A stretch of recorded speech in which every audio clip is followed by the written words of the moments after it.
नमस्कार, मेरा नाम प्रतीक कुमार है और आज हम मॉडर्न हिस्ट्री का टॉपिक करने वाले हैं। कल हम लोगों ने पुर्तगाली तक पढ़ लिया था। पुर्तगाली में कुछ चीज़ें अभी भी बाकी हैं, तो हम पुर्तगाली को पूरा करेंगे आज।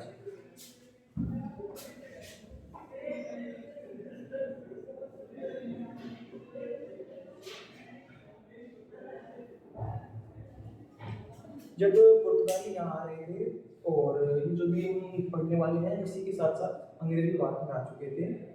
जो पुर्तगाली थे उनका मेजर परस्पेक्टिव रहता है सी के ऊपर, क्योंकि पुर्तगाल ने देखा कि अंग्रेज अपने पैर लैंड रोड पे पसार रहे हैं, जो लैंड है वहाँ पे अंग्रेज अपना आधिपत्य जमा रहे हैं।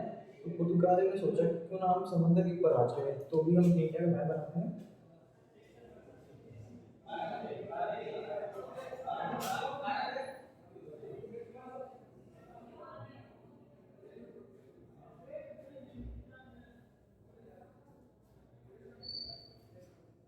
जी हुआ है।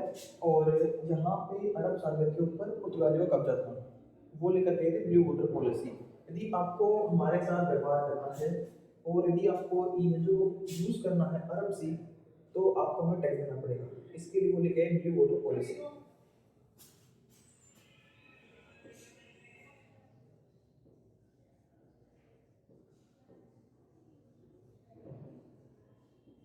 ब्लू वाटर पॉलिसी ये थी, उनके जो पुर्तगाली थे उनका एक अधिकार था।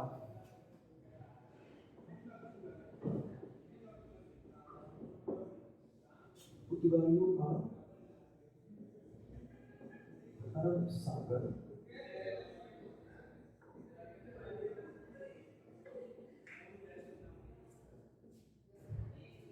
अरब सागर में उनका एक अधिकार था। उन लोगों ने एक अधिकार को बनाए रखने के लिए कुछ पासेस जारी किए।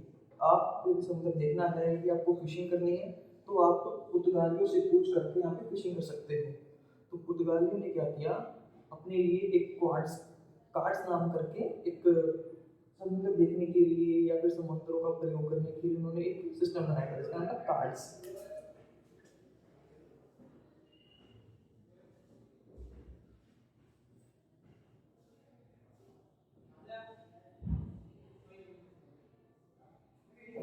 इसका वो तो क्या करते थे, यदि आपको समुद्र में जाना है तो आपको कार्ड देना पड़ेगा। कुछ एक निर्धारित टैक्स किया गया था, उसके द्वारा आप समुद्र को देख सकते हो। तो इसके बारे में हम लेते हैं।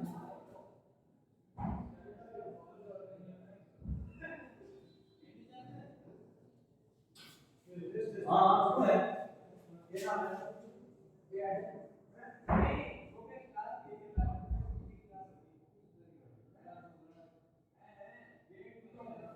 पुर्तगाली द्वारा जारी किया गया पास है ये, ठीक है।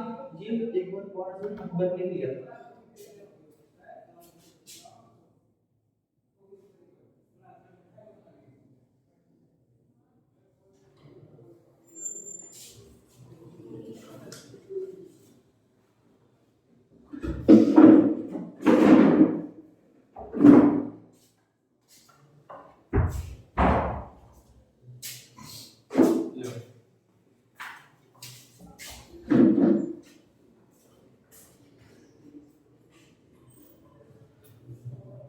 ये पास एक्चुअली गुजरात अभियान के दौरान अकबर जब गुजरात आता है तो वो लेता है, क्योंकि अकबर ने कभी समुद्र देखा नहीं था। तो हमने अभी पुर्तगालियों के अंदर ब्लू वाटर पॉलिसी पढ़ी है कि समुद्र पे उनका एक अधिकार था। पुर्तगालियों की तरफ चाकर पे उनका एक अधिकार था। कार्ड सिस्टम क्या था, पुर्तगालियों द्वारा जारी किया गया पास था समुद्र देखने के लिए। अकबर ने भी लिया था समुद्र देखने के लिए गुजरात अभियान के दौरान। कुछ महत्वपूर्ण कार्य स्टार्ट हुए जब पुर्तगाली इंडिया में आते हैं। तो अभी देखते हैं पुर्तगाली ने जब क्या क्या दिया है। सबसे पहले अपन ये 1542 की लिखा। 1542 में क्या होता है,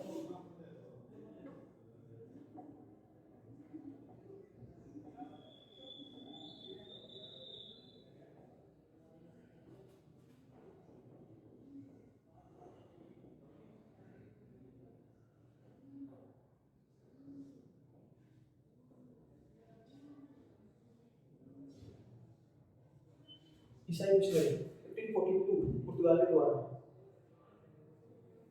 नहीं बोलेंगे, बट उन्हीं के समय आते हैं। अंग्रेज भी आ चुके थे तो, बट साइंट जेवियर सबसे पहले भारत आते हैं, ठीक है, 1542 के अंदर।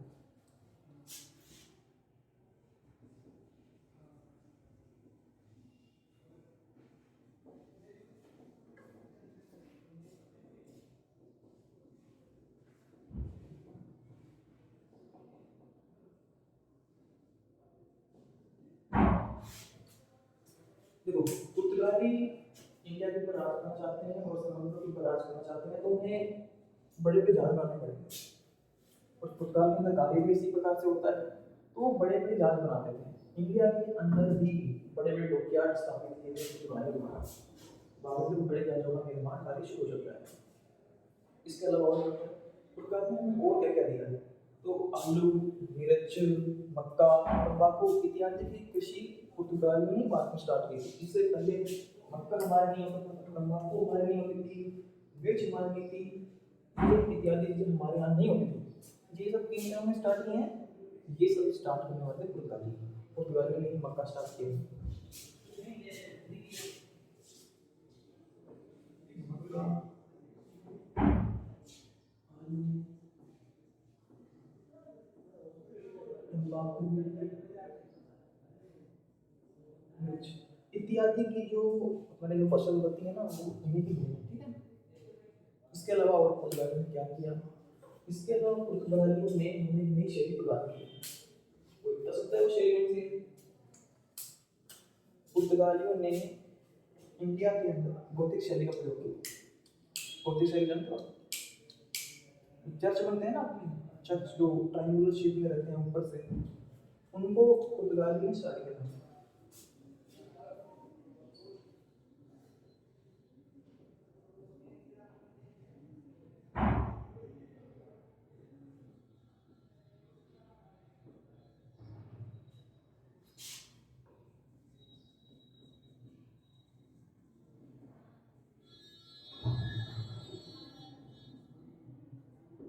ये पुर्तगाली के कुछ कार्य थे। एक कार्य और बचा है, वो आपको बताइए। 1542 के अंदर ये डेट एक्चुअली के अंदर कंफर्म हुआ और डेट बाय को देखना, ठीक है ना। और एक और जो महत्वपूर्ण जो पुर्तगाली ने करा, भारत के अंदर प्रिंटिंग मशीन, जो प्रिंटिंग मशीन थी वो पुर्तगाली द्वारा लगाई गई थी, ठीक है। ये पॉइंट काफी अच्छा पॉइंट है। भारत के अंदर प्रिंटिंग मशीन किसके द्वारा कब स्थापित की गई थी?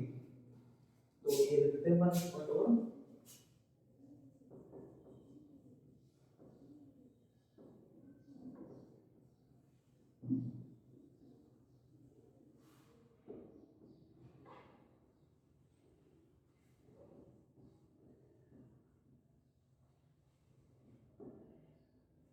1556।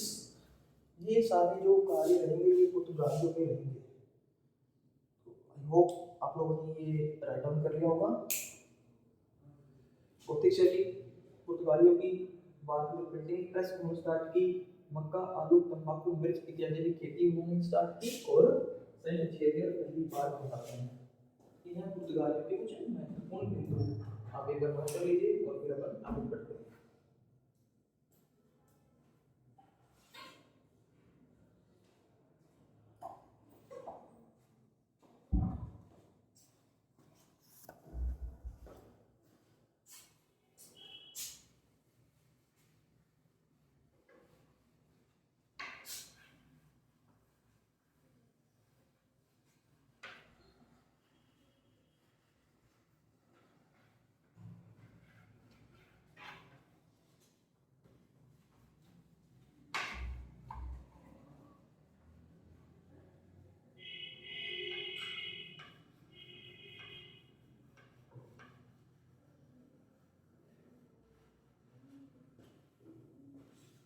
तो हमने पुर्तगाली देख ली है। मैं एक बार टेबल बना देता हूँ, कौन क्राउन नहीं आता।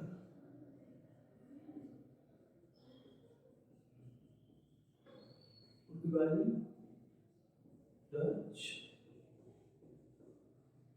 अंग्रेज, डेनिश,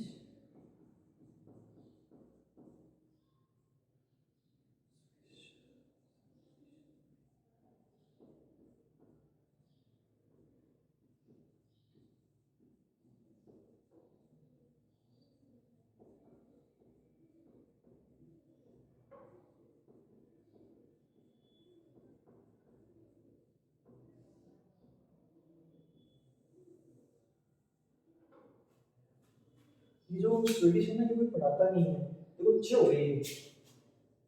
1 2 3 4 5 और 6 स्वीडिश थे ना, वो भारत में व्यापार नहीं करते थे, भारत के अंदर रह के चीन के साथ व्यापार करते थे। ये ध्यान रखना, 1731 के अंदर आए थे ये लोग ना, इनका इंडिया में कोई रूल था नहीं, ये सिर्फ चाइना के साथ ट्रेड करने के लिए आए थे। अपन डच पढ़ने वाले हैं, सेकंड वर्ल्ड नहीं वो डच के लिए।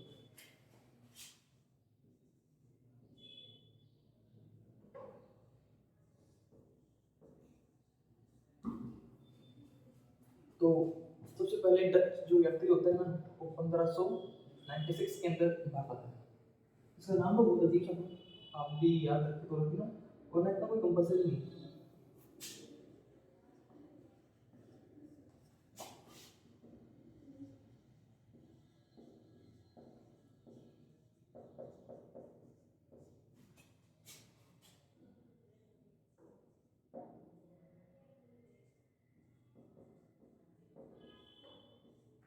हस्तमान, जो हस्तमान नाम का बंदा रहता है ना, ये पहला डच यात्री है जो बाहर आता है, प्रथम डच यात्री ये हस्तमान। कार्लोविंस डी हस्तमान इसका नाम है, मैंने शॉर्ट में लिखा है, आता नहीं है ढंग से बोलना। तो ये पहला बंदा है जो डच से इंडिया आता है। अभी इंडिया आता है और ये सबसे पहले अपनी फैक्ट्री कहाँ डालेगा, तो सबसे पहले ना डचों की फैक्ट्री का नाम क्या था। तो फैक्ट्री जब मैं बोलता हूँ ना, तो आपका दूसरा सवाल रहेगा सर किस फैक्ट्री है, किस चीज़ की फैक्ट्री है, यहाँ पे क्या बनता है, किसका प्रोडक्शन होता है, कहाँ वेयर हाउस है, कहाँ मैन्युफैक्चरिंग यूनिट है, क्या बना रहे हैं इंडिया के अंदर। तो ऐसा कुछ भी नहीं है।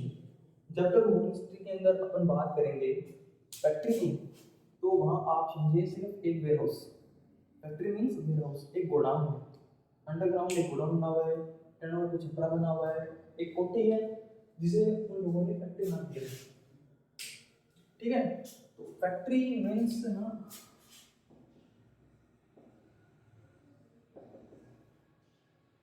फैक्ट्री का मतलब रहेगा एक ना,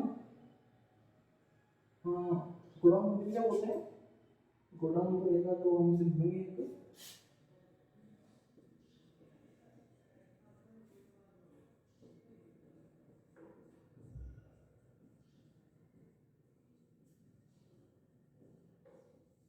है ना। फैक्ट्री का मीन्स आप व्यापारी कोठी समझिए या फिर एक वेयर हाउस समझिए जहाँ पे हम सामान इकट्ठा करते हैं। देखिए जब ये लोग बात आ रहे थे ना, तो सबसे पहले जो पुर्तगाली थे ना, उन्होंने ये स्टार्ट किया था कि देखो वो लोग इंडिया आते हैं, वो लोग इंडिया आते हैं, अब यहाँ पे आकर के ना वो सामान खरीदते हैं, सामान लिया, अब वो यहाँ आएंगे, फिर वो यहाँ रुकेंगे, सामान इकट्ठा करेंगे और फिर वो जाएंगे। इससे बढ़िया ये हो कि चार बंदे यहाँ पे वो छोड़ दें, वो यहाँ पे ट्रेड करें, ट्रेड करने के बाद यहाँ जैसे शिप आए, वो यहाँ पे वेयर हाउस में सामान रखें और उनको डाल दें और वो ऐसे चले जाए। इसीलिए यहाँ पे गवर्नर बनाएंगे, इसीलिए यहाँ पे कर्मचारी रखेंगे। अब कई बार होता क्या, ये व्यापारी है, ये समझ नहीं गए बाजार, और कोई रेट पसंद आई नहीं, कोई सामान पसंद आया नहीं, चीज़ खराब हो गई, कुछ हुआ, तो ये लोग क्या करते हैं, लड़ के बिकते हैं, अब लड़ लिए, अब राजा को भेड़ डाल देता। अब यहाँ पे लोग भी हैं, सारे बिजनेस में, अब क्या है, सारे बिजनेसमैन है तो हमें भी लड़ाई लगती है, कभी कुछ छूटों में करोगे, कुछ रियायतें दिलवानी है, ऐसा काम कौन करे। तो इन सबसे पहले पुर्तगाली ने क्या किया कि एक ऐसा बंदा अपॉइंट किया जाए जो हमारे पॉलिटिकल डिसीजंस होंगे और राजनीतिक जो निर्णय होंगे ना वो लें। किसी ने किसी को जेल हो गई, किसी ने मारपीट कर ली, किसी को राजा सामने पेश किया गया है, तो उनका मुकदमा कौन लड़े, उनकी पैरवी कौन करेंगे, ऐसा कौन बुद्धिमान व्यक्ति है जो ये सारे पॉलिटिकल कार्य करे। इसीलिए गवर्नर बनाया जाता है। बिजनेसमैन आदमी है वो गवर्नर क्यों बनेगा, because of there are some political issues, political issues के लिए यहाँ पे हमें गवर्नर पढ़ते हैं। ठीक है, ये तो बात एक्स्ट्रा होती है, इसके मैंने बता दी। अपन हम पढ़ते हैं डचों के बारे में। डचों के बारे में ना ज़्यादा महत्वपूर्ण नहीं है, महत्वपूर्ण पुर्तगाली, फ्रांसीसी और अंग्रेजी हिंदी, इनके अंदर जो होता है महत्वपूर्ण अंग्रेजी हिंदी। फर्स्ट ऑफ ऑल भैया हम पे अपने ऊपर कब्जा करते हैं, तो अपन देखते हैं इन्होंने अपनी प्रथम फैक्ट्री कहाँ डाली। इनकी प्रथम फैक्ट्री 1616 के अंदर कहाँ डालेगी, मसूलीपट्टनम, मसूलीपट्टनम के अंदर अपनी पहली फैक्ट्री डाली है। मसूलीपट्टनम है कहाँ पे, मसूलीपट्टनम कहाँ आता है? आंध्र प्रदेश के अंदर तटीय क्षेत्र में। वो इतनी महत्वपूर्ण जगह है, यहाँ पे सभी की फैक्ट्री नहीं लगेगी। अंग्रेज हो उनकी दूसरी फैक्ट्री मसूलीपट्टनम, फ्रांसीसी हो उनकी दूसरी फैक्ट्री मसूलीपट्टनम। इसके बाद में और सबसे महत्वपूर्ण क्या है, इसके अंदर और महत्वपूर्ण है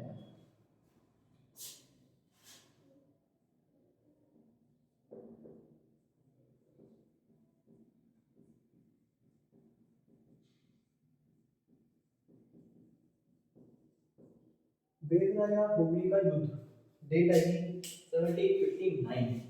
1759 के अंदर हुगली का युद्ध होगा। हुगली कहाँ पे है?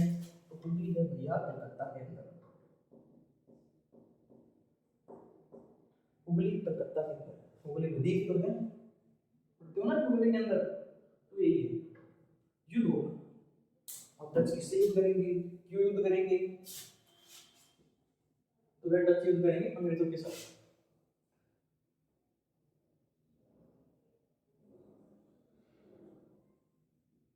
प्लासी हो चुका है, बक्सर होने में टाइम है। प्लासी के बाद में पूरे इंडिया के अंदर ये पता चल चुका था कि अंग्रेजों से बड़ी शक्ति नहीं है, और अंग्रेजों को यदि कोई टक्कर दे रहा था वो डच थे। कहाँ पे? कलकत्ता के अंदर। क्योंकि डचों ने अपनी एक और महत्वपूर्ण फैक्ट्री चिंसुरा के पास स्थापित कर ली थी। चिंसुरा कहाँ पे है भैया? वो भी कलकत्ता में ही है। कलकत्ता में जब फैक्ट्री डाले थे ना, उनके बीच में अनबन स्टार्ट हो जाती है। अंग्रेज अपना अधिपत्य पूरे भारत में जमा ही रहते थे। तो ब्रिटिश संघ का जो बैटल था उसमें काफी कुछ डिसाइड कर दिया था अंग्रेज के लिए। इसीलिए डच भी अपने पैर पसार रहे थे, अंग्रेज भी, अंग्रेज पसार रहे थे, डच भी इस प्रकार अपने पैर पसार रहे थे। बेदरा और हुगली का युद्ध होगा, तो अपन एक बार बेदरा और हुगली का युद्ध देखते हैं।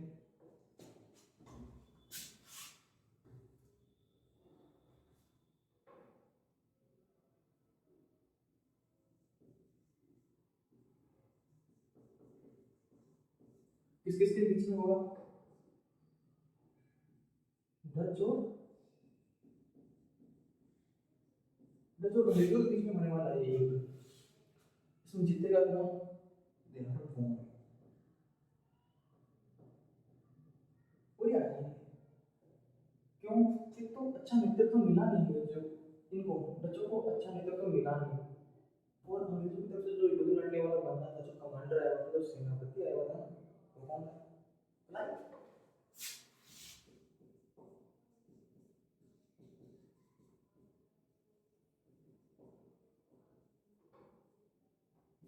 क्लाइव की रॉबर्ट क्लाइव, रॉबर्ट क्लाइव। अब डच यहाँ से आ जाएंगे, डच हार में जाएंगे क्योंकि अंग्रेज तो पूरी बहुत बड़ी व्यवस्था करके आए थे, इनके पास इतने बड़े कोई रिसोर्सेज थे नहीं, अच्छा नेतृत्व तो था नहीं, तो ये इनके आगे काम रहेंगे। पूरी बिजनेस ओरिएंटेड पर्सन्स थे ये लोग, है ना, इनको बिजनेस करना था। ये बेचारे यहाँ से जाते हैं इंडोनेशिया, मूव टू इंडोनेशिया।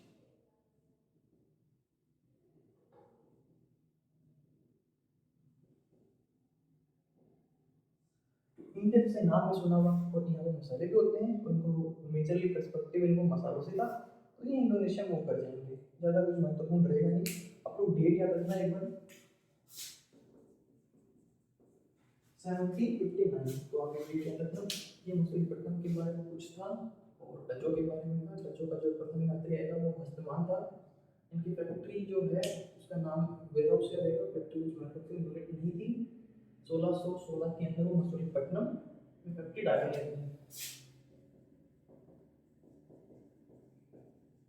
नाम फैक्ट्री आएगा, आप लोग फैक्ट्री वो मत समझना। बेदरा या हुगली का युद्ध होगा, इससे पहले प्लासी का युद्ध हो चुका है। कोई डेट पूछे तो आप याद रखना 23 जून। हुगली का युद्ध होता है 59 के अंदर अंग्रेजों और डचों के बीच में। अंग्रेज जीत गए, ये हार गए। ये आगे डच कहाँ चले जाएंगे? इंडोनेशिया, और इंडोनेशिया में लंबे समय तक रहेंगे। इंडोनेशिया में बात नहीं जाएगी जरा, विकास का याद रखना। पुर्तगाली, स्वीडिश, ये केवल चीन का व्यापार करते थे। फ्रांसीसी हैं, अंग्रेज ऊपर भी डे और नीचे भी डे, ठीक है, इतना याद रखना। और फिर फ्रांसीसी। इसके बाद जो महत्वपूर्ण है वो पढ़ेंगे अब अंग्रेज।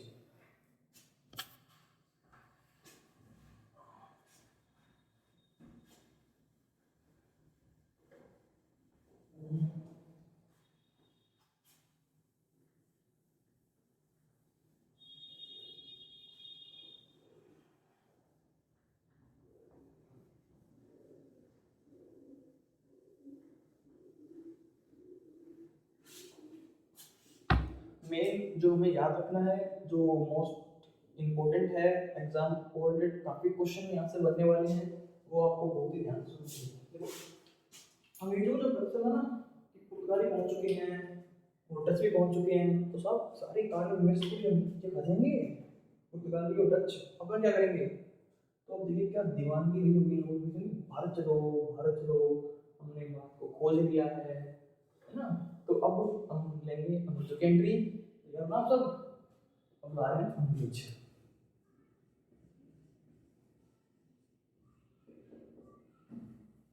अंग्रेज आ रहे हैं, तो अंग्रेजों को पहला बंदा कब आएगा?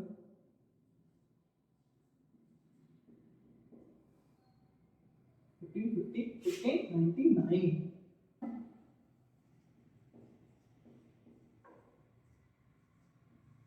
अंग्रेज प्रथम यात्री कौन होगा? अंग्रेजों का प्रथम यात्री जो भारत आएगा व्यापार के लिए, देखने के लिए कहाँ क्या व्यापार है, कैसी क्या परिस्थितियां हैं, होता है ना एक बंदा जो बंदे का क्या, तो वो जो पहला बंदा आएगा जो चेक करने के लिए, वो कौन आएगा? डचों का तो हस्तमान था, और पुर्तगालियों कौन था? Vasco D gamma.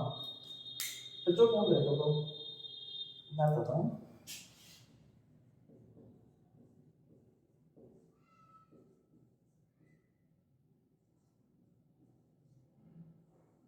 John middle hall नामक प्रथम यात्री आते हैं। अब ना क्वेश्चन इंपॉर्टेंट ये बन जाता है,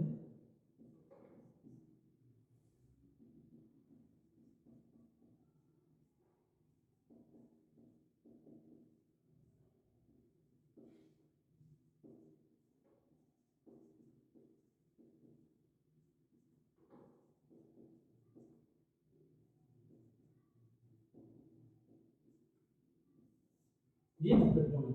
ये कौन आता है? ये कब आएगा? ये अकबर के कार्यकाल के अंदर था।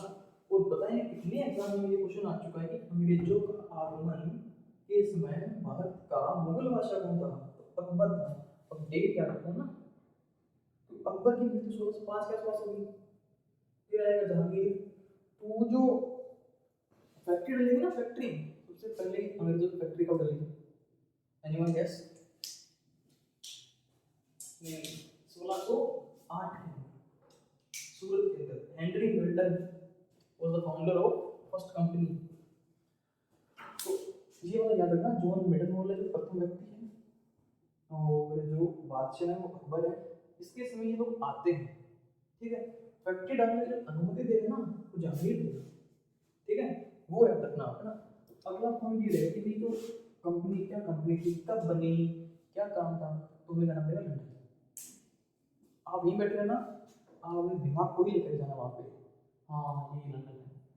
लंदन के अंदर 31 दिसंबर 1600 है, अगले ही दिन 1600 हो जाएगा, ठीक है ना। 31 दिसंबर 1600। एग्जाम की बार क्या होता है कि यहाँ पे ना ये ऐसे लिख देते हो, ये गलत है। 1600 को एलिजाबेथ जो क्वीन रहेंगी ना,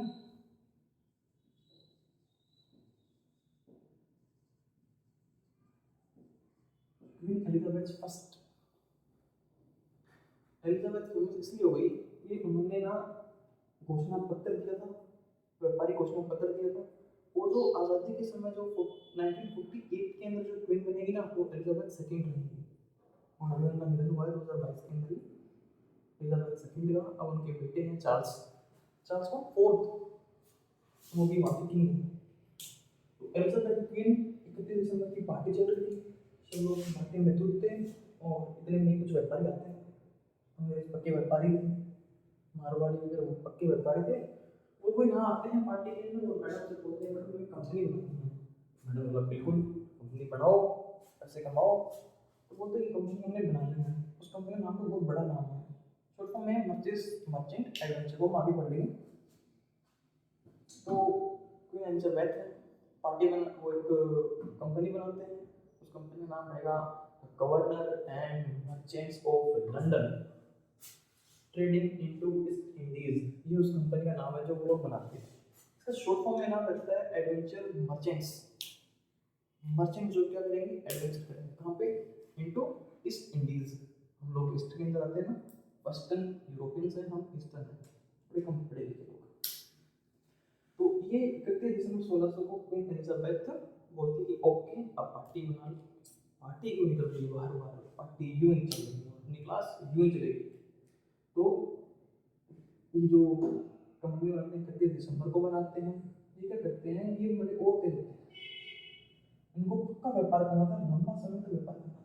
मैंने बोला मैडम हमें तो एक अधिकार, अधिकार क्यों, तुम मैडम एक अधिकार दो, यदि हम गए हमारे पीछे पीछे मजदूरों तरह और आ जाएंगे तो हमारी तो कंपनी हो जाएगी बर्बाद। कैसे, देखो हम पहली बार जा रहे हैं, इससे पहले पुर्तगाली डच जा चुके हैं, भयंकर कंपटीशन है, पैसे कमा नहीं पाएंगे और फिर सारे अंग्रेज आ जाएंगे तो प्रतिस्पर्धा लग जाएगी, कौन सस्ता खरीदेगा कौन महंगा खरीदेगा। वो कहेंगे हम तो 50 के बेचेंगे, फिर वो बोलेगा 10 रुपये नहीं नहीं 60 में मैं दूंगा, तो व्यापारिक प्रतिस्पर्धा बढ़ जाएगी। तो आप हमें 15 सालों का एक अधिकार दीजिए कि इंग्लैंड से कोई दूसरा बंदा नहीं आएगा हमारे साथ व्यापार करने के लिए। चलो ठीक है, ओके माय डियर, मैं आपको 15 सालों का एक अधिकार देती हूँ।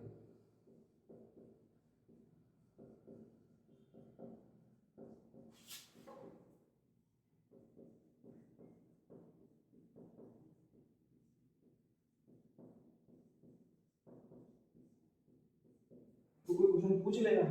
पहले तो पेज में कभी नहीं आते थे आर एस के अंदर कि सबसे पहले जो अंग्रेज व्यक्ति आया था वो कितने सालों का एक अधिकार लेकर गया था, तो 15 सालों का लेकर गया था।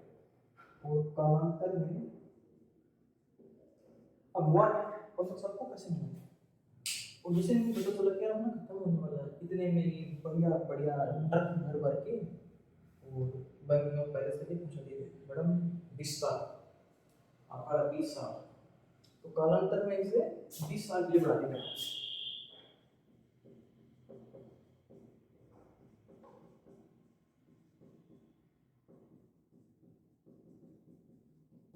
फिर एक बार कालांतर में दोबारा 20 साल के लिए बढ़ा दिया जाएगा, ठीक है। तो ये थोड़ा चलता रहेगा ना, ये बढ़ाते रहेंगे बढ़ाते रहेंगे बढ़ाते रहेंगे। अब 1600 के अंदर डाली थी, अब यहाँ पे औरंगजेब डाकी भी आएगा, शाहजहां भी आएगा, जहांगीर भी आएगा, और इंडियन जो गवर्नमेंट होती है ना वो उस समय से लेकर के अब तक देखो, जैसे ही 1992 से पहले तो हम लोग इतने, क्या बताऊँ आपको, जैसे भी विदेशी कंपनी आती है ना भारत के अंदर, भयंकर टैक्स, इतना टैक्स इतना टैक्स, वो बेचारा 10 रुपए की चीज लेकर के उसने सोचा भारत में 15 की बेच देंगे, 15 की बेच देंगे, 11 की बेच देंगे, 10 रुपए की चीज है, 10 रुपए की कोई चीज है, वो भारत में आ रही है ना, ये अपना मेरा भारत वहाँ है और वो यहाँ आ रही है, ये समुद्र है। अब 10 रुपए की चीज बात आ रही है, यहाँ पे उतरी तो कस्टम वाले खा खाए बैठे रहते हैं, नहीं सस्ता नहीं पड़ेगा, सी ड्यूटी लगा दी, कस्टम ड्यूटी ठोक दी, फलाना ठोक दिया, उसको 10 को कर देंगे 30 रुपये, 10 रुपए की चीज 30, मार्केट में वहाँ पे ये होगी 35 40, अब इसको क्यों नहीं लगाए, इतनी महंगी, ये समझ में नहीं आता। तो अपने जो इंदिरा गांधी एफडीआई स्टार्ट करती है फॉरेन डायरेक्ट इन्वेस्टमेंट, और जैसे ही मोरारजी सरकार आती है वो फेल हो जाता है, स्वदेशी बनाओ स्वदेशी बनाओ। इसके बाद में 1922 के अंदर रिफॉर्म करने पड़ते हैं, कोको कोला भारत में आती है, उसे रियायत लेनी पड़ती है, हमने अब का सिस्टम है। अब जैसे कि टेस्ला वाली गाड़ी को हम आने दे रहे हैं डबल टैक्स, क्यों, वो मेड इन चाइना करते हैं ना, और ये वाली चीज भी है थोड़ी। उसके बाद तो करते वो यहाँ पे व्यापार कर रहे होते हैं ना, यहाँ पे वो व्यापार कर रहे हैं, मुंबई में कर रहे हैं, यहाँ बंगाल के पास कर रहे हैं, चेन्नई में कर रहे हैं, जैसे यहाँ से माल लेके जाए भयंकर टैक्स, भयंकर टैक्स, सर अपने गाँव जा रहे हैं भयंकर टैक्स, इतना टैक्स भर भर के आधा जी मौज है ना। क्यों, इंडिया के अंदर का उसमें एक एग्रीकल्चर बेस ही इकोनॉमी चल रही है, और जैसे ही यहाँ पे आए भारत में लाल पड़ गई कि भयंकर टैक्स देंगे अपन लोग तो मौज करेंगे, पैसे कमाने की जरूरत ही नहीं है, तो कहीं से भयंकर टैक्स ये हो गए दुखी। अब जब दुखी हो जाएंगे तो ये जाएंगे राजा के पास।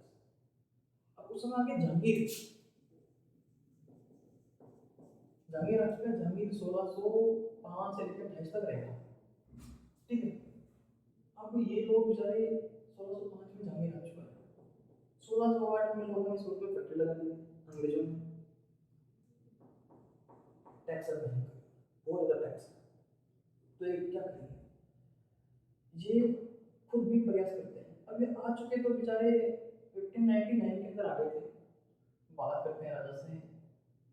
तो एक तो बिजनेस में जाके बात करें राजा से, तो लेवल बेटर है, वो तो राजा है, एक बिजनेसमैन है, तो लेवल मैच नहीं होता है। तो कहता है कि यार तू जहांगीर से कोई छूट देता ही नहीं, जहांगीर एकदम खाने वाला है, दारू में रहे, नशा करे, कोई छूट देता नहीं। तो जो व्यापारी होते हैं ना इंग्लैंड के अंदर, वो बोलते हैं राजा जी आप कुछ करो, इसमें मैं क्या करूँ, राजा क्या करेगा, व्यापार तुम लोग करते हो मैं क्या करूँ। तो वो बहाने होते हैं। अंग्रेज बोलते हैं देखो हम तो है व्यापारी, ये है राजा। जब राजा से एक राजा बैठ के बात करेगा ना तो लेवल मैच होगा, तो कुछ छूटें दी जाएंगी हमें, और हम टैक्स तो आपको जमा कराएंगे, कुछ तुम्हें डालने को टैक्स दो, फिर इंग्लैंड जाके तुम राजाओं को टैक्स दो, हम तो टैक्स में मर जाएंगे, हम कब पैसे कमाएंगे, क्या फायदा हो गया।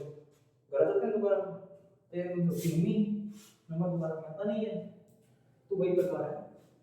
तो जहांगीर से ना एक राजा मुलाकात करने आता है, तो वैसे आएगा इतनी भारतीय एक सौ बात होगी, तो वो अपना एक प्रतिनिधि भेजता है।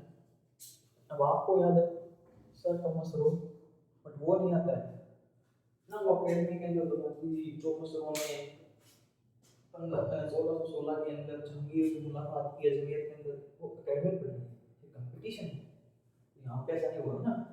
तो बस इसको करता हूँ मैं।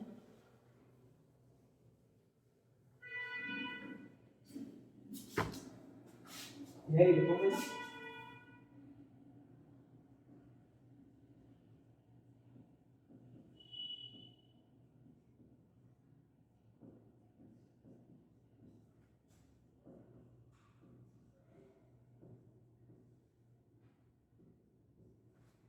जो अंग्रेज प्रतिनिधि मंडल था राजा जेम्स के थ्रू।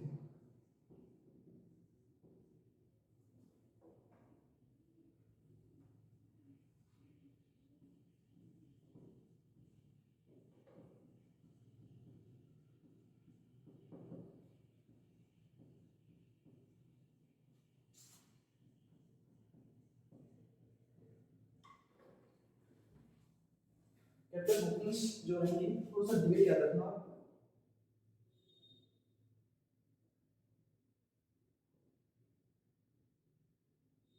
11 मिलती है कहीं 12 मिलती है, तो ये थोड़ा डेट देख लेना एक बार।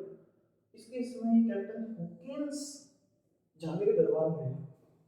अब जहांगीर के दरबार में आया, जब अंग्रेज यहाँ रहते थे तो वो राजा को देखते थे राजा कैसा है, तो हमारे राजा जी जो अंग्रेज उन्होंने देखा कि यार जो ये जहांगीर है ना, ये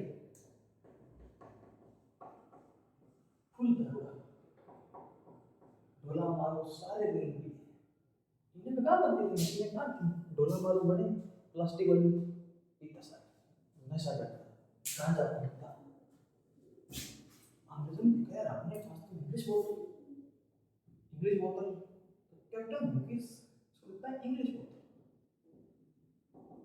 इंग्लिश बोतल ये मत लेना, इंग्लिश बोतल देता है कि यार ये वाली की बढ़िया है, छुल के तुम्हारे ढोला भी इंग्लिश, खूब सारी शंकर की बोतल आता है, बड़ी बड़ी कांच लेकर के आता है। हमें लगता है वो होता है ना अंग्रेजों का, वो होता है ना अध्यक्ष का पूरा सामान जो हमारे ये बनते हैं, जहांगीर कोई कहाँ चलेगा, कांच गिलास पड़ते टूट जा, पीतल का गिलास दिखा दो, पीतल का गिलास एक बार लो जिंदगी भर वो टूटता ही नहीं। बेटा भी उसमें पी रहे हैं, पापा भी उसमें पी रहे हैं, इकोनॉमी दुबई कैसे करेगी आप बताओ। पैसा खर्च करते हैं भारतीय लोग, कांच का गिलास कभी बाहर निकालते हैं लोग। हाँ हाँ, तब घर पे कोई मेहमान आता है, अंकल जी आएंगे परिवार वाले गाँव से मिलने के लिए, तो हम कांच का गिलास निकालते हैं, वरना ऐसे पी तो हमारे ऊपर से पड़ जाए, वो पापा डांट खाएंगे, फोड़ गिरे गिलास, नुकसान होता है ना ऐसे। दो बार कहाँ से गिलास नहीं, नहीं कहाँ से गिलास नहीं चाहिए, बोतल दिखा, बोतल निकाल ली जी, बेचारा 3-4 साल गया, 1% भी कर छूट मिली नहीं, 1% टैक्स में छूट नहीं मिली। तो यार क्या करें यार, टैक्स में छूट दे ही नहीं रहा है। तो दिन में दरबार लगी, तो अपना हॉकिंस है तैयार होकर के राजा जी देख लो, नहीं यार अपन दोस्त बस कर दो, तो यार दिन में तो कोई बात करता ही नहीं, कि दरबार में सुबह सुबह से राजकीय कार्य करता हूँ। छूट वाली बात हॉकिंस बाद में करेंगे।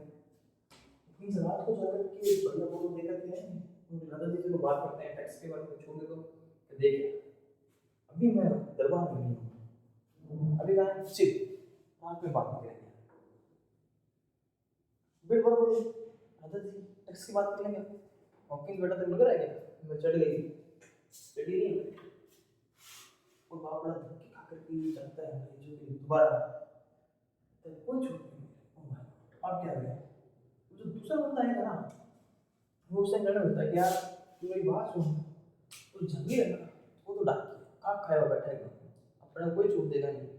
तो क्या करे तू ऐसे करना, इस बार बड़ी चीज नई प्रकार दारू लेता है, बढ़िया वाली, समझ रहे हो? हाँ महंगी वाली दारू।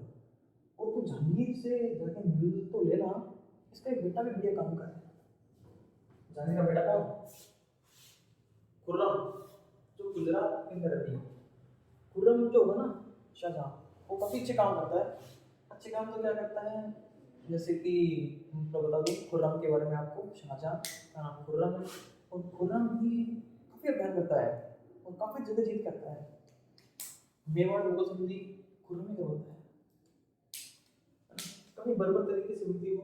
जैसे खुर्रम मारता है, कहता है इनकी पावर है। थोड़ा सा मैं आपको खुर्रम मेडल पढ़ोगे आप तो और पढ़ोगे आप, बट थोड़ा सा खुर्रम का नाम है तो वही खुर्रम के बारे में दो बातें कर, दो बातें एग्जाम में ही जाए, हमारे बीच में घुस ही जाए, अटक गया भी कुछ। तो जो खुर्रम होता है ना वो सबसे पहले मुगल मेवाड़ से होता है।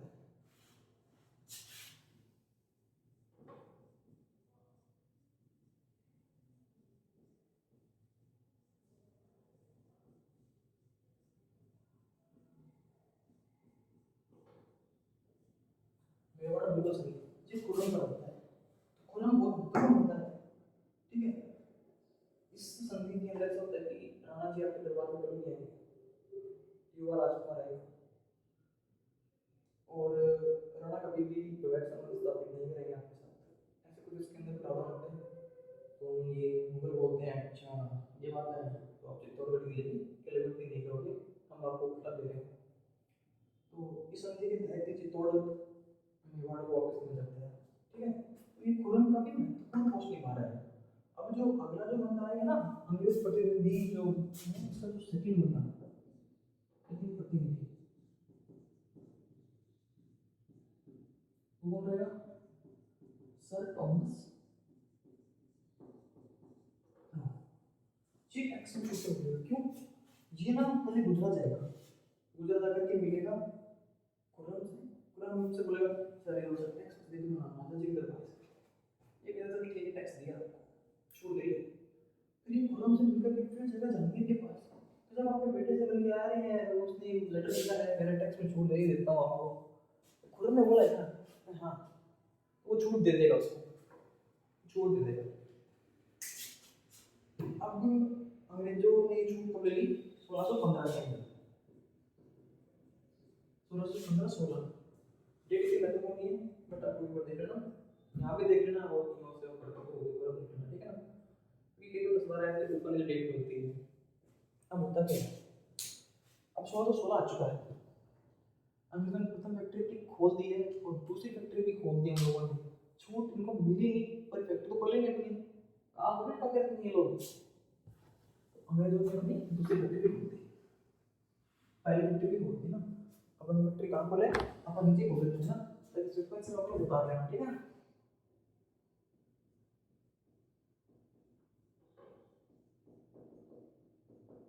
ये फर्स्ट है, ठीक है।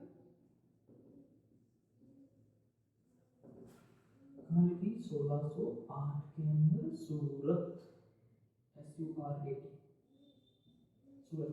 देखो लोगों को लगता है ना कि सूरत कहाँ पे है, सूरत कितना यहीं पे है, तो ये गुजरात है, गुजरात की यहाँ है सूरत और मुंबई में यहाँ पे है ना। गुजरात की बाउंड्री थोड़ी नीचे आई हुई है, यहाँ तक है ना इसमें, ऐसे तो सूरत में यहाँ पे है, मुंबई यहाँ पे है। काफी लोगों को नहीं पता होता है, लोग सूरत यहाँ देख रखते हैं इधर किधर है, इधर नहीं सूरत यहाँ पे है। काफी लोकेशन पे खोलते हैं पर हम समुद्र के पास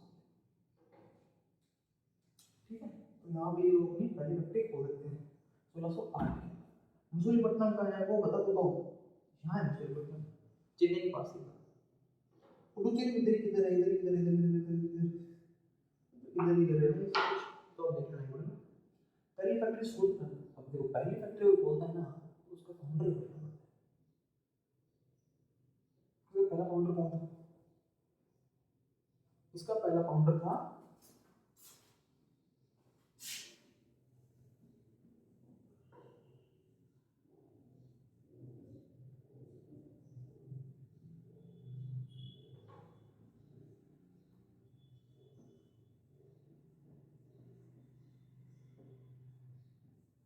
हेनरी मिटेड टाउन, ये इसका फाउंडर था। ये क्यों पहली फैक्ट्री को इतना पड़ता है। इसके बाद में ये 1611 में, तो हमारे पेन की इंक खत्म हो गई है, तो मैं बताऊं तो 1611 के अंदर इनकी जो सेकंड फैक्ट्री है ना, वो डल जाएगी मसूलीपट्टनम के अंदर। मसूलीपट्टनम महत्वपूर्ण केंद्र भी था।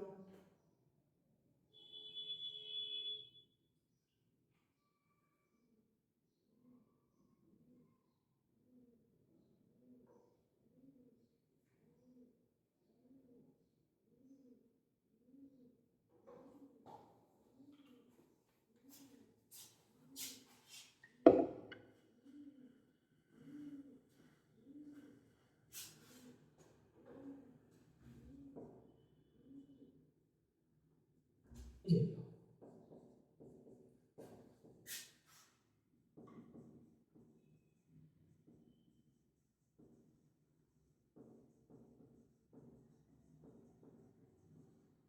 सेकंड फैक्ट्री जो डल थी मसूलीपट्टनम के अंदर। अब ये क्या करें कि 1632 का टाइम आ चुका है, काम कर रहे हैं, फैक्ट्री खोल दी है, पैसे कमा रहे हैं, वहीं पे टैक्स भर रहे हैं। 1632 के अंदर महत्वपूर्ण घटना होगी। 1632 के अंदर एक महत्वपूर्ण घटना होने वाली है। क्या होने वाली है हम बताओ क्या होने वाली है। 1632 के अंदर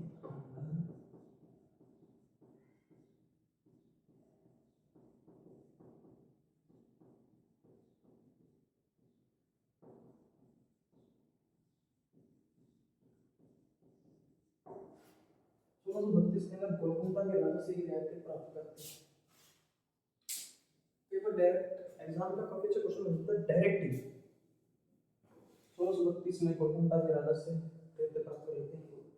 डेट अगर 1632 धीरे धीरे बढ़ रही है। अब 1639 और भी महत्वपूर्ण, उस जगह अंग्रेज थोड़ा सा लंबा चलने वाले हैं, लंबे टाइम तक रहेंगे, लंबा राज करेंगे, तो स्टार्टिंग में बेस बना रहे हैं अपने ये लोग। 1639 देखा हूँ, तीन डेट आपको याद रखनी पड़ेंगी, तीन डेट।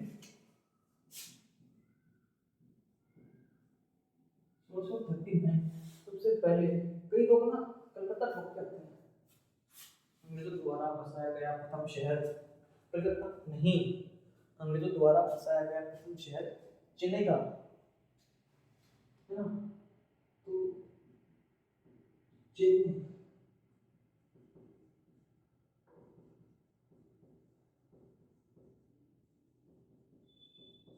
चेन्नई नाम का गाँव खरीदा गया, मद्रास के पास है। रियल नाम उसका चेन्नई का, अंग्रेजों चेन्नई बोला नहीं गया और उन्होंने इसका नाम दिया मद्रास। तो सबसे पहले 1639 के अंदर चेन्नई नाम खरीदा गया। अब चेन्नई नाम खरीदा एक्चुअली क्या था, इसके जो फाउंडर होंगे ना, फाउंडर ऑफ मद्रास जो खरीदा उन लोगों ने, एक्चुअली था क्या, ये जो इस बंदे का फाउंडर लिखना पड़ेगा और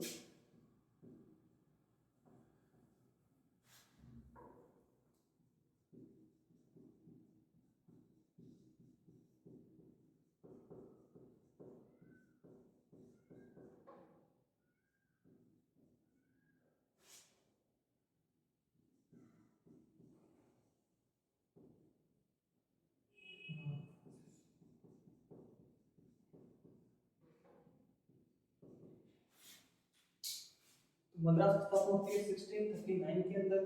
चेन्नई नाम का गांव खरीदा गया और मद्रास की स्थापना की गई 1639। फाउंडर कौन हो जाएगा, फ्रांसिस डे हो जाएगा। एक्चुअली फ्रांसिस डे की गर्लफ्रेंड चेन्नई रहा करती थी, इसीलिए चेन्नई की स्थापना की गई। उन लोगों ने ना उन लोगों की फैक्ट्री जब मसूलीपट्टनम में है, मसूलीपट्टनम के पास ही चेन्नई है। तो जो मद्रास को व्यक्ति के चक्कर में बसा दिया गया, वरना आज मद्रास नहीं होता। मसूलीपट्टनम में ज़्यादा डेवलप किया जाता, बट ऐसा हुआ नहीं। वहाँ से इतना प्यार करता था अपनी गर्लफ्रेंड को, देख लो पूरा गाँव खो दिया। ऐसा भी होते हैं लोग। तो मुझे तो ऐसे बंदा मिलना चाहिए, भयंकर किरदार। तो फ्रांसिस दे मद्रास को बसाता है। इसके बाद जो दूसरी सिटी रही ना, जगह नहीं होती थी ब्लैक बोर्ड के ऊपर, है ना, मैं काफ़ी बड़ा वाला करता हूँ, अपन ध्यान देते थे ना 16।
पुर्तगाली बेचारे बोले लोकेशन की बिल्कुल कदर नहीं है। वो लोग 1661 के अंदर क्या होता है, पुर्तगाली क्वीन कैथरीन ऑफ ब्रेगेंजा की शादी होती है पुर्तगाल के अंदर अंग्रेजों के जो राजा थे ना, चार्ल्स। चार्ल्स फर्स्ट है ये, ध्यान रखें। और चार्ल्स फोर्थ कौन है? तो अभी जो किंग है ना इंग्लैंड के, वो है। तो कैथरीन ऑफ ब्रेगेंजा की शादी होती है और दोनों को भेजा जाता है, क्योंकि अंग्रेज, क्योंकि पुर्तगाली ने क्या किया, अपना डेवलपमेंट था ना वो गोवा के पास कर लिया, है ना। तो चलिए, तो ये जो गोवा पे तो पुर्तगाल कब्जा कर ही लिया था, और मुंबई उसके पास ही था। मुंबई को वो बहुत दे नहीं रहे थे, इतना पैसा कौन लगाए। और अंग्रेजों को, अब अंग्रेजों की सूरत में फैक्ट्री है एक्चुअली। जो मुंबई था ना, वो 10 पैगोडा वार्षिक दर पे किराए पे ले गया था। अब जैसे कि जो आप नौकरी लग जाओ और आप बीकानेर छोड़ करके कहीं और चले जाओ, ड्यूटी कर रहे हो, लंबे समय ड्यूटी है, तो आप क्या करोगे? अपने बीकानेर वाला घर, अब कोई दोस्त कोई गाँव गली का है, आप बोलोगे यार तू यहीं रह जा, तू सफाई भी कर देना हमारे, और तू ले ले किराए पे, जानकार आदमी है। या फिर आप ऐसे मानो, आप कहीं पोस्टिंग रहते हो, आप कहीं रह रहे हो बाहर, जयपुर रह रहे हो, जयपुर के अंदर आपकी पोस्टिंग है, फिर अचानक आपकी पोस्टिंग कहीं अपने गाँव में आ गई, अब वहाँ घर बनाया हुआ था, तो वो घर कैसे संभाल के दोगे आप? आप एक गाँव का लड़का आता है, वो बोलता है कि मुझे क्या है चीज़, फिर मैं खाली कर रहा हूँ, तू इसी में रह जा, इस पैसे को कर लेना यार, और हम थोड़ा किराया भी दे देना। तो कहते ठीक है आप ले लो। तो जो पुर्तगाली थे ना, वो तो देखने देकर क्या किया, अंग्रेजों का राजा चार्ल्स, उसको क्या पड़ी मुंबई जाए, मुंबई खाली है, किसान पड़ा हुआ, अलग अलग टापू में बटा हुआ, सात टापू। तो लगे यार अपना कौन है भारत के अंदर, कंपनी व्यापारी गए हुए हैं, कंपनी गई हुई है, अभी कंपनी की बात होगी, ठीक है। 1858 से पहले पहले अपन जो भी करेंगे ना, सारी कंपनी काम करने वाली है। 58 के बाद इलाहाबाद का घोषणा पत्र आएगा, उसके बाद में राजा जी खुद राज करेंगे, ठीक है। तो बॉम्बे देखने के लिए, अब ये लोग क्या करते हैं, जो चार्ल्स होता है ना, चार्ल्स इसको ट्रैफिक देगा।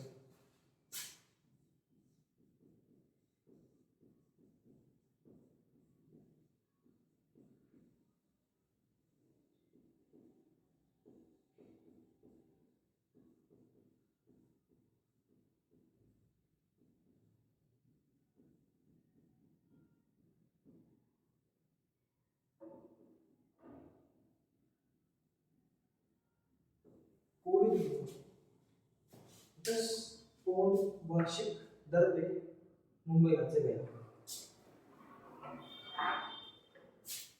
मुंबई पे काम करना स्टार्ट किया, मुंबई को डेवलप किया 1639, और फिर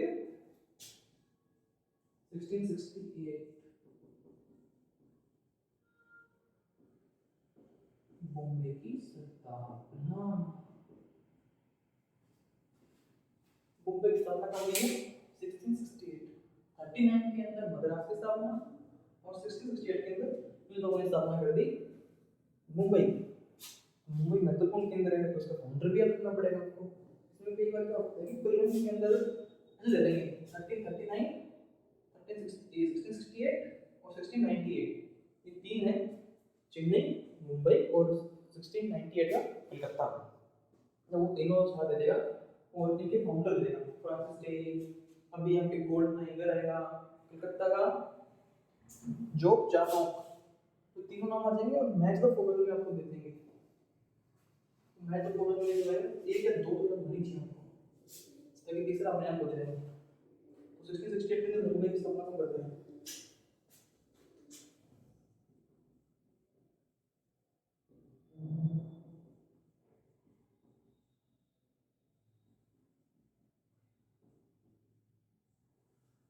गोलवार्ड आयंगर मुंबई की स्थापना करता है।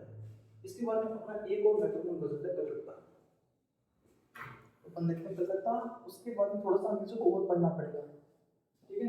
तो अपन कहाँ से बताएं? सबसे पहले थोड़ा ऊपर लिख देते हैं, इसको भी ड्रॉ कर दो। तो तुम लोग टच पढ़ रहे हैं, टच नहीं पढ़ रहे हैं, अंग्रेजी पढ़ रहे हैं।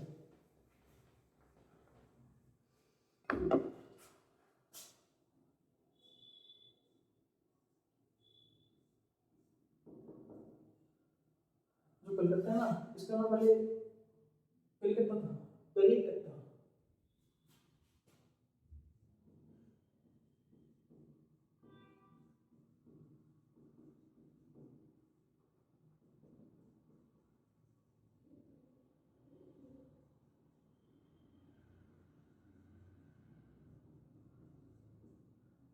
इसका जो फाउंडर हुआ ना वो जोग चार्नोक हुआ।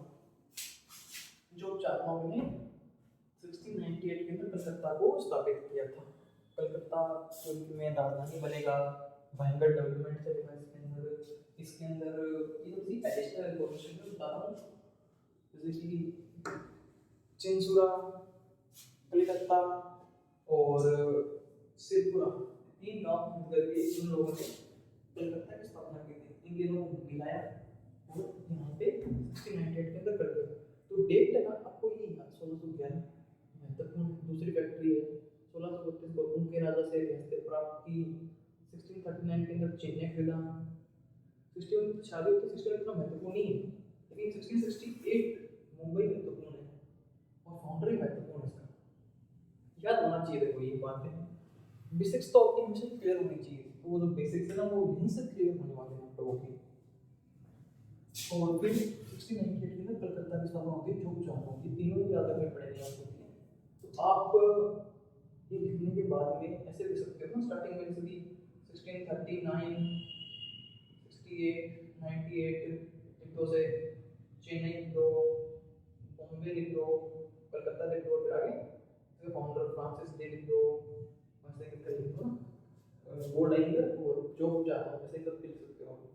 ये जो शॉर्ट फॉर्म होती है ना, एग्जाम से पहले यही पढ़नी पड़ती है। एग्जाम के अंदर आप भी पढ़ते हो कि शादी कब हुई, किसने की, कब की, है ना। एक्चुअली इसका मन नहीं है, थोड़ा सा और पढ़ाएंगे ना, प्लस ही इसमें लिखेंगे अपन लोग ना, इसमें अपन एक चीज और लिखेंगे, तो परोक्षर होगा ना, परोक्षर टाइम मेडल पढ़िएगा तो मेडल।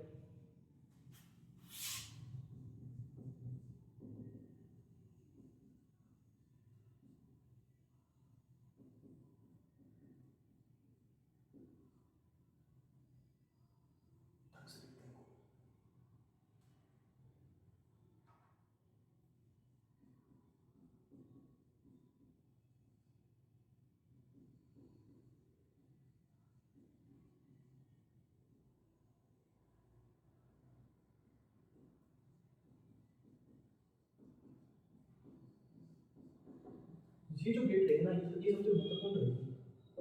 17 17 17 17 खतरा है, क्यों? इस समय एक्चुअली क्या होगा कि फरुक्षर हो गया बीमार, फरुक्षर हो चुका है बीमार,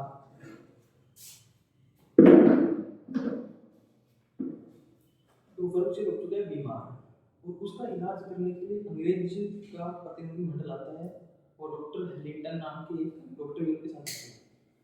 अब फर्रुखसिंह राज दरबार के अंदर नहीं है, फर्रुखसिंह क्या होगा, अपने कमरे में सो रहा होगा। अब उसको होता है फोड़ा, पहले यार फोड़े होते थे, पर इतने डॉक्टर्स कहाँ होते थे, इतनी चिकित्सा व्यवस्था इतनी स्ट्रॉन्ग थी नहीं, उसको होता है फोड़ा। अब फोड़ा कहाँ हो गया, फोड़ा भी हो गया, कुछ कहाँ हो गया, पीछे हो गया, पीछे, हाँ, मुद्दा पड़ा हुआ है। जैसे ये अंग्रेज प्रतिनिधि मंडल गए उसको मिलने के लिए, उसने बोला कि नहीं नहीं राजा जी नहीं मिलेंगे हमसे, क्या हो गया, कुछ नहीं, कहाँ हो गया, कुछ नहीं, पीछे गया, ओह, हम डॉक्टर लेकर के आए हैं, डॉक्टर लेकर के आए हैं, कह रहे नहीं वैद्य जी तो कब से काम कर रहे हैं, हमारे हकीम जी कब से काम कर रहे हैं, सही नहीं हो रहा है, पट्टे पट्टे लगाए जा रहे हैं ऊपर। अरे हम डॉक्टर हैं, इसने पढ़ाई की है तब से डॉक्टरी की, इसको दिखा दो एक बार। इसने करते कहा कि राजा जी को देखोगे, वहाँ कहाँ दिखेंगे, दिखाओ। तो अब ठीक है करते हैं, राजा जी का इलाज करते हैं। अब पहले तो सारे लोगों को निकालता है बाहर, देखना है ना भाई राजा जी उस प्रकार देखना भी है लोगों ने सबको। अब ये डॉक्टर हेलिंगटन होता है, नाम तो महत्वपूर्ण नहीं है, डॉक्टर साहब बोल दूंगा, तो डॉक्टर साहब देखता है, ओह यहाँ हो गया, डॉक्टर साहब जेब से कैंची निकालते हैं, कैंची निकालते हैं, वो काट देता है। अब जैसे वो काट दिया तो माता जी को सर दर्द होता ही है, आदमी उसको सब खाल के कट लगाए, दर्द होता है, लड़के से पूछो ना, ब्लड टेस्ट के टाइम। अब ऐसे काटा, फटाफट वो खून खून है तो पट्टी पट्टी करके बांध दी, वो फर्क से जोर से चिल्लाया ये क्या हुआ। अब वो तो चिल्लाता है चिल्लाओ, इलाज तो उसका हो गया। अब फर्रुख सिंह ना राजी हुआ, फर्रुख सिंह ने दे दी छुट्टे।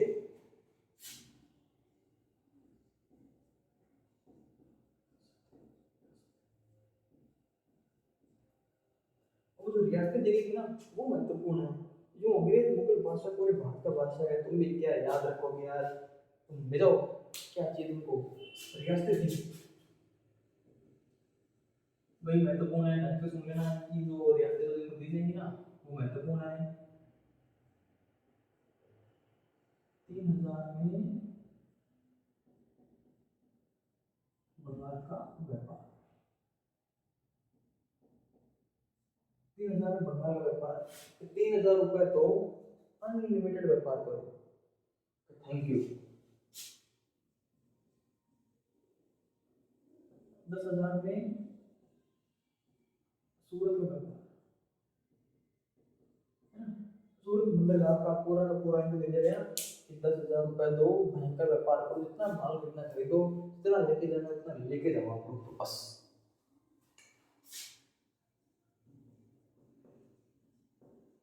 बंगाल में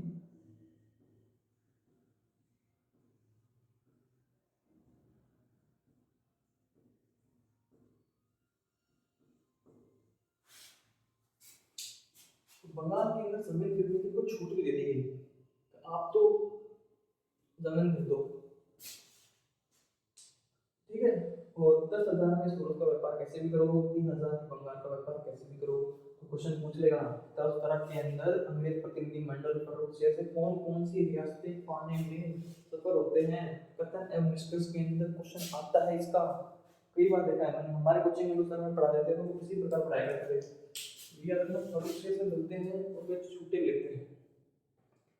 तो तब सत्र आ चुका है, इसके बाद में 1757 और 64 battle of Buxar and battle of Plassey, ये दो महत्वपूर्ण और हैं, ये हम आगे पढ़ेंगे। आज की क्लास काफ़ी लंबी हो गई है, सारी बातें महत्वपूर्ण लिखी है मैंने, और बेसिक्स वाली बातें लिखी है मैंने, इसके आगे की जो महत्वपूर्ण होते हैं हम वो पढ़ेंगे, इनके दो ही बनाएंगे। 59 वाला जो बेहतर रिव्यू होगा वो मैंने आपको बता दिया है बच्चों के अंदर, तो आपको एक बार 2 मिनट के अंदर रिवाइज कर देता हूँ। सबसे पहले बंदा कौन है, पढ़ के बता दो, जॉन मिल्टन बोला है। फैक्ट्री तो यार मैं कंपनी का नाम लिखेंगे ना, अंग्रेजी कंपनी का नाम लिखता हूँ मैं।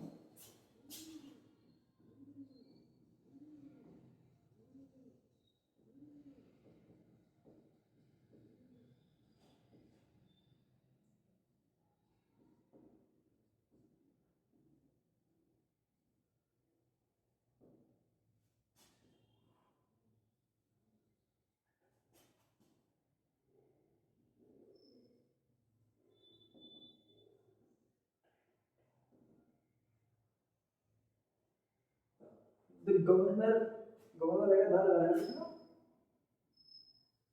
The governor and merchants of London,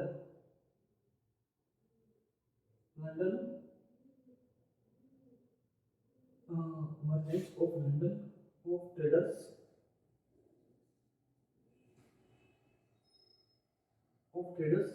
trade into East Indies। अंग्रेजी जो कंपनी है उसका नाम ये है, या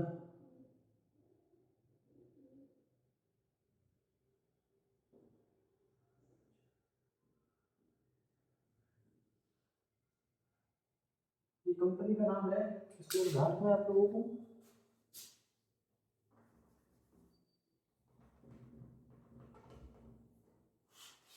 मैं आपको बता देता हूँ।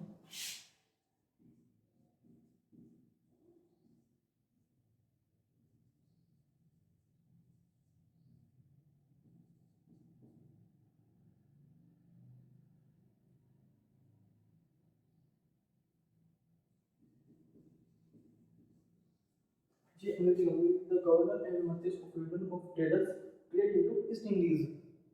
कुछ गवर्नर होंगे हमारे, कुछ हमारे मर्चेंट होंगे, लंदन के होंगे, ट्रेड करेंगे, ट्रेडर्स होंगे, ट्रेड करेंगे ईस्ट इंडीज के अंदर, इंडिया इसके अंदर है तो इसके अंदर व्यापार करेंगे। इसका शॉर्ट नाम हो गया व्यापारी, जिन्हें एडवेंचर पसंद है। फिर जी आपको बहुत लंबा हो गया तो शॉर्ट नाम हम लोगों ने रखा था मर्चेंट ऑफ ट्रेडर्स। ये एक प्राइवेट कंपनी थी, ठीक है, प्राइवेट कंपनी थी, ये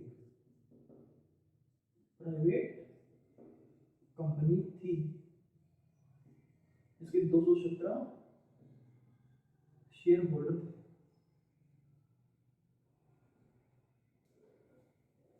प्राइवेट कंपनी थी, 217 शेयर होल्डर थे। ये एक बेसिक जानकारी है जो मैंने आपके साथ शेयर की है।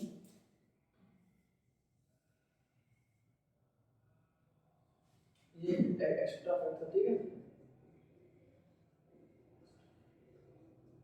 ये एक्स्ट्रा फैक्ट था, कंपनी को दे दिया गया 10 करोड़ वार्षिक दर पर, ठीक है। ये गोराल्ड पाइनियर था, मुंबई की स्थापना करेंगे ये लोग, चिन्ह कास्ट विलियम लोगों ने, तो 39 फ्रांसिस डे महत्वपूर्ण रहेगा, 1668 में इसकी स्थापना, और एक कलकत्ता की स्थापना, फाउंडर रियायत के लिए महत्वपूर्ण रहेंगी। प्रथम यात्री याद रखना, मुगल बादशाह के कार्यकाल में भारत में आते हैं लोग, और 1601 में एलिजाबेथ सेकेंड 15 सालों का एकाधिकार मिल गया, कालांतर में 20 सालों के लिए हेतु बढ़ा दिया गया एकाधिकार। एकाधिकार अंग्रेज प्रतिनिधि राजा जेम्स के थे, प्रथम प्रतिनिधि कैप्टन हॉकिंस जहांगीर के दरबार में आया। फिर दूसरा प्रतिनिधि सर थॉमस रो, ये जो मीटिंग हुई थी ना,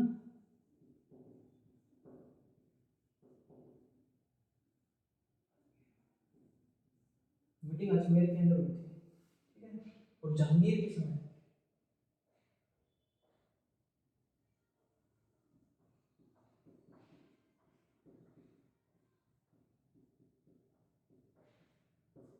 बादशाह कौन है, जहांगीर, ठीक है ना। कंपनी की स्थापना जहांगीर के काल में हुई है। ये वाला याद रखना ना आप लोग, कहाँ गया मुगल बादशाह अकबर के कार्यकाल में आया, बस हम ये पढ़ेंगे। थोड़ा सा और भी रहेगा तो वेजिटेबल पढ़ लेंगे अपन लोग। इसके बाद में डच, डच क्या करेंगे कि जैसे ना 1853